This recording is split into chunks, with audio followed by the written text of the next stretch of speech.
Hello दोस्तों, नमस्कार। एक बार फिर से आप सभी का स्वागत है अभिषेक एजुकेशन एकेडमी में। दोस्तों, आज हम फिर से डीएलएड सेकंड सेमेस्टर के मैथ के गुणनखंड वाले पार्ट के प्रश्नावली 8.3 के 7वें प्रश्न आगे के प्रश्नों को हल करेंगे। पिछले वीडियो में हम लोग प्रश्नावली 8.1, 8.2 और 8.3 के प्रश्न संख्या 6 तक के प्रश्नों को हल कर चुके हैं और आपको समझ में भी आया होगा। आइए बिना देरी के वीडियो को शुरू करते हैं। तो हमारा 7वां सवाल है x की घात 16 ऋण y की घात 16। तो हम इसको लिख सकते हैं x की घात 8 की घात 2। सूत्र इसमें क्या लगेगा, a की पावर m अगर है तो इसको हम लिख सकते हैं a की पावर m की पावर m, यानी थोड़ा आसान कर देते हैं। अगर आपको नहीं समझ में आया हो तो एक लाइन बढ़ जाएगा। इसको हम लिख सकते हैं x की पावर 8 गुणे 2 16 को ऋण y की पावर 8 गुणे 2। इस सूत्र पे आ गए तो हमारा इस तरह बन जाएगा a की पावर m, यानी x की पावर 8 की पावर 2 ऋण y की पावर 8 की पावर 2। अब ये देखिए, ये a बन गया हमारा, ये b बन गया, सूत्र बन गया, उसी पे हल कर देंगे। ये हमारा हो जाएगा एक कोष्टक में x की घात 8 धन y की घात 8 इंटू दूसरे ब्रैकेट में x की घात 8 ऋण y की घात 8। आगे चलेंगे, ये पहला पद वैसे ही उतर जाएगा, कोई सूत्र नहीं है, इंटू ये वाला पद हमारा फिर सूत्र बन गया। कैसे बना, उसी तरह से इसको हम लिख सकते हैं x की घात 4 की घात 2 ऋण y की घात 4 की घात 2। 4 दूनी 8, 4 दूनी 8, ठीक है। फिर वर्गांतर बन गया x की पावर 8 प्लस y की पावर 8 इंटू हो जाएगा x की पावर 4 प्लस y की पावर 4 इंटू दूसरे ब्रैकेट में हो जाएगा x की पावर 4 माइनस y की पावर 4। ये वाला टूटा है तो इसमें आया है। अब फिर ये देखिए प्लस वाला, इसका कोई फार्मूला नहीं, अब ये फिर से टूटेगा वर्गांतर में। x की पावर 8 प्लस y की पावर 8 इंटू एक्स की पावर 4 प्लस वाई की पावर 4 इंटू ये हमारा हो जाएगा एक्स स्क्वायर का स्क्वायर ऋण वाई स्क्वायर का स्क्वायर। फिर ये वर्गांतर बन गया, हमारा हो जाएगा एक्स की पावर 8 प्लस वाई की पावर 8 इंटू एक्स की पावर 4 प्लस वाई की पावर 4 इंटू अब ये हो जाएगा x square plus y square into दूसरे ब्रैकेट में एक्स स्क्वायर ऋण वाई स्क्वायर। फिर से यहाँ तक कोई फार्मूला नहीं है, ये फिर वर्गांतर पे आ गया जो कि सीधे सवाल की तरह दिख रहा है, सूत्र की तरह से। हमारा हो जाएगा x की पावर 8 प्लस वाई की पावर 8 इंटू एक्स की पावर 4 प्लस वाई की power 4 into x square plus y square into x plus y into x minus y. देखने में सवाल बच्चों बहुत छोटा लग रहा था, लेकिन इसका उत्तर उतना ही भयानक है, ठीक है। देखने में तो कोई भी देगा बस इतना छोटा सवाल, 2 लाइन का है, मतलब 2 शब्दों का है, 2 पदों का है, बस खत्म हो जाएगा, लेकिन ये खत्म होते होते इतना लंबा हो गया, ठीक है। उसी तरह अगले सवाल की तरफ चलते हैं, कुछ इसी तरह का इसका भी रूप है। अगले सवाल की तरफ चलते हैं, तो ये हमारा हो जाएगा उसी तरह से x की पावर 8 की पावर 2 सेम ऐसे ही ऋण हम 256 जो है 16 का वर्ग है, इसको हम लिख सकते हैं 16 का वर्ग, ठीक है। 15 का वर्ग 225 होता है, 16 का वर्ग 256 होता है। अभी हमारा वर्गांतर का बन गया, हो जाएगा एक कोष्टक में x की पावर 8 प्लस 16, दूसरे कोष्टक में हो जाएगा x की पावर 8 ऋण 16। आगे चलेंगे, ये तो इसका कोई फार्मूला नहीं, ये उतर जाएगा इंटू इसका फिर बनेगा, क्या बनेगा, x की पावर 4 की पावर 2 ऋण 4 का वर्ग बनेगा ये। फिर आगे चलेंगे, x की पावर 8 धन 16 इंटू एक्स की पावर 4 धन 4, अगले ब्रैकेट बनेगा x की पावर 4 ऋण 4। यहाँ तक कोई फार्मूला नहीं, फिर ये वर्गांतर पे टूटेगा, x की पावर 8 प्लस 16 इंटू एक्स की पावर 4 प्लस 4, और ये हमारा हो जाएगा एक्स स्क्वायर का स्क्वायर ऋण 2 का स्क्वायर। फिर ये आगे हल करेंगे x की पावर 8 प्लस 16, अगले ब्रैकेट में x की पावर 4 प्लस 4 इंटू ये वर्गांतर से टूटेगा तो आ जाएगा x स्क्वायर प्लस 2, अगले ब्रैकेट में आएगा x स्क्वायर माइनस 2। यही आंसर है बच्चों, x square plus 2 x square minus 2।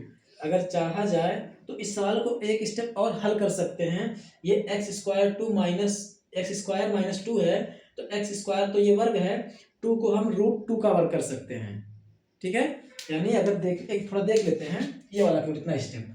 ये हमारा है एक्स स्क्वायर ऋण 2 ना, इसको भी हम आगे हल कर सकते हैं। कैसे हल कर सकते हैं, ये एक्स स्क्वायर ऋण 2 को रूट 2 का स्क्वायर लिख सकते हैं, तब ये हमारा हो जाएगा। एक स्टेप और बढ़ेगा तो हो जाएगा यक्स प्लस रूट 2 एक ब्रैकेट में इंटू दूसरे ब्रैकेट में यक्स माइनस रूट 2, ये हो जाएगा।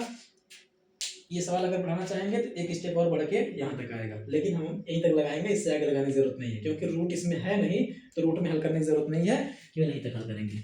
ठीक है, तब तक आप लोगों के पास 1 मिनट का समय है, आप लोग इसे कॉपी कर लीजिए, फिर हम अगले प्रश्न की तरफ चलते हैं। ठीक है, हाँ तो आइए दोस्तों अगले सवाल की तरफ चलते हैं। सवाल नंबर 9 और 10।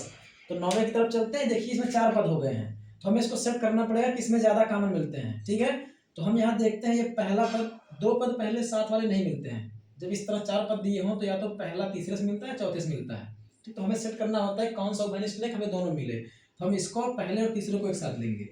तो हमारा हो जाएगा एक्स स्क्वायर वाई स्क्वायर, तीसरा हो जाएगा ऋण एक्स स्क्वायर, फिर चौथा ले लेंगे ऋण वाई स्क्वायर, उसके बाद प्लस 1। ठीक है, अब 2 पद एक साथ लेंगे।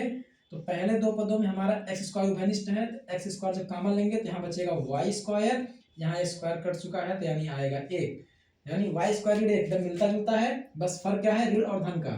यहाँ हम ऋण 1 उभयनिष्ठ ले लेंगे, जब ऋण 1 लेंगे तो ऋण ऋण का भाग होगा तो यहाँ धन आएगा, तो धन वाई स्क्वायर 1 से भाग देंगे तो यही आएगा। और इसमें जब भाग देंगे प्लस माइनस का भाग माइनस होगा, 1 में 1 से भाग देंगे 1 बच जाएगा। अब देख रहे दोनों में उभयनिष्ठ सेम मिल रहा है, यानी ये हमारा हो गया वाई स्क्वायर ऋण 1 जब उभयनिष्ठ लेंगे तो पिछले पार्ट की तरह है ये एक्स स्क्वायर ऋण 1, पिछले अभ्यास की तरह हो गया था ये सवाल। अब यहाँ से फिर इस अभ्यास में आ गए, यानी हम इसे लिख सकते हैं, इसको स्क्वायर लिख सकते हैं, इसको भी स्क्वायर लिख सकते हैं, यानी ये वर्गांतर वाला हो गया तो हो गया वाई धन 1 इंटू दूसरे ब्रैकेट में वाई ऋण 1 इंटू ये हो गया एक्स धन 1 इंटू एक्स ऋण 1, ये आंसर है।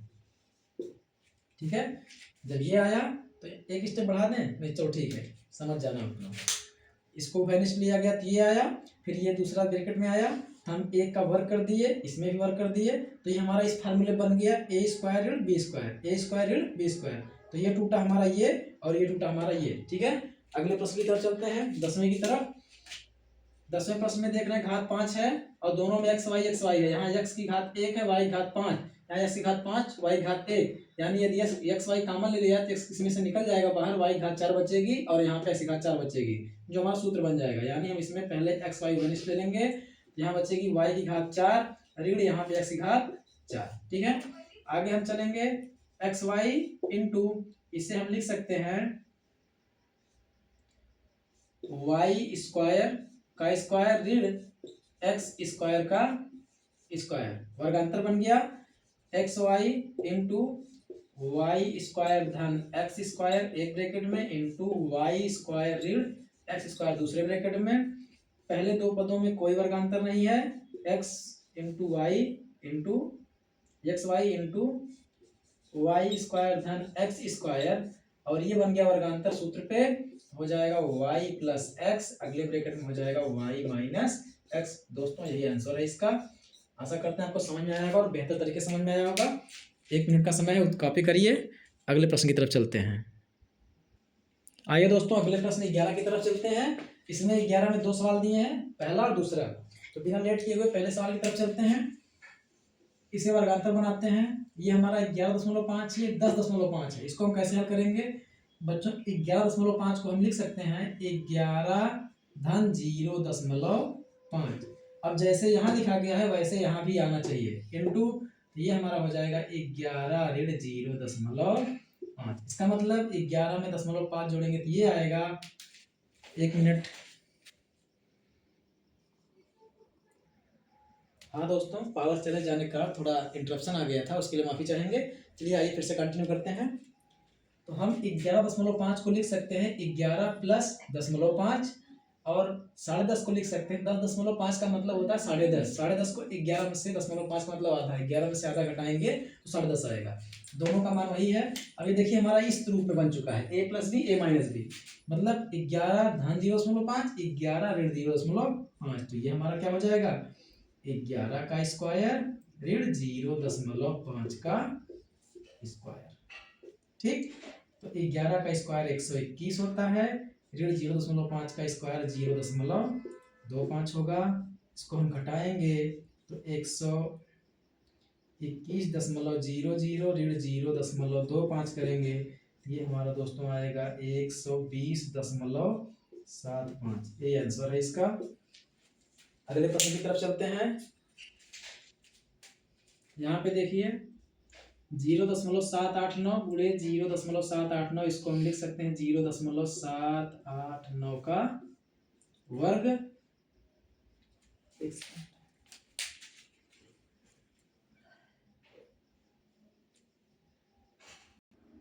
हाँ पावर चली गई थी, फिर से आ जाते हैं।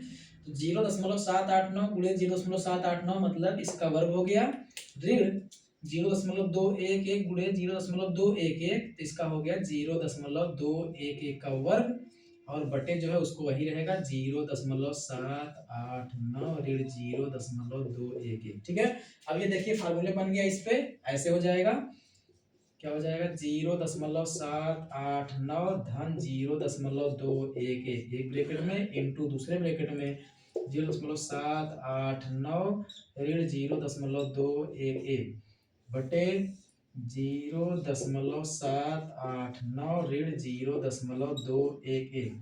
तो दोस्तों ये एकदम मिल रहा है, ये दोनों कट जाएगा, तो यहाँ हमारा बचेगा क्या, क्योंकि ये हर है ये अंश है, दोनों गुणे में कट जाएंगे, इसका गुणनखंड ये है, तो ये आएगा 0.789 धन 0.211। इसको जोड़ेंगे बच्चों तो आएगा 9 1 10 के शून्य हासिल 1, 8 1 9 1 हासिल 10 के शून्य हासिल 1, 2 7 9 1 हासिल 10 के शून्य हासिल 1 और शून्य में 1.3 अंक पे यहाँ लगा देंगे, यानी दोस्तों हमारा इसका आंसर 1 सही है। ठीक है, इसे आप लोग कॉपी कर लीजिए, तब तक अगले प्रश्न की तरफ चलते हैं।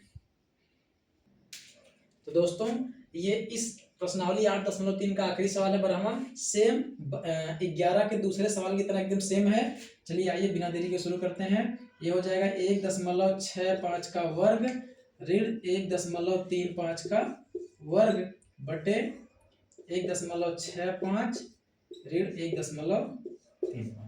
आगे हल करते हैं, ये हो जाएगा एक कोष्टक में 1.65 धन 1.35 इंटू दूसरे ब्रैकेट में 1.65 ऋण 1.35 और बटे 1.65 ऋण 1.35। उसी तरह से ये इससे कट जाएगा, तो यहाँ हमारा आएगा 1.65 धन 1.35, चूंकि जुड़ जाएगा 5 5 10 के शून्य हासिल लगे 1, 6 3 9 1 हासिल 10 के शून्य हासिल लगे 1 1 2 1 3। तो दोस्तों इसका आंसर आएगा 3। ठीक है, आप लोग उतार लीजिए। आशा करते हैं कि वीडियो आप लोगों को पसंद आया होगा।